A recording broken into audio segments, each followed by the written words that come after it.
இங்கே பாருங்கள், நேற்று விவசாய கண்காட்சியில் என்னென்ன வாங்கிட்டு வந்தேன்னு பார்க்கலாங்களா? இது பாருங்கள், சில்வர் டஸ்ட்டு 2 இருந்தது. நிறையா இருந்தது. நான் 2 வாங்கிட்டு வந்தேன். அப்புறம் பாருங்கள், அறுபதாம் பச்சை. இது வந்து பாருங்கள், பிங்க்கு, பேபி பிங்க்கு. டிசம்பர் பூ எனக்கு கிடச்சிச்சு, நான் வாங்கிட்டு வந்துட்டேன் நான். அப்புறம் நீர் நொச்சி,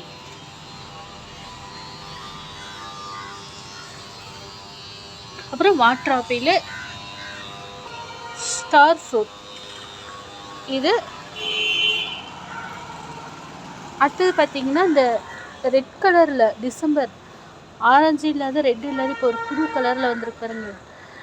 சாரி, டிசம்பர் இல்லை, இது கனகாமரம் வாங்கிட்டு வந்திருக்கேன். அடுத்தது பாருங்க, இங்கே ஏற்காட் பூ ஒன்று வாங்கிட்டு வந்திருக்கேன் நான். இதெல்லாம் நேற்று வாங்கிட்டு வந்தேன். பிடிச்சிருந்தா லைக் பண்ணுங்கள்.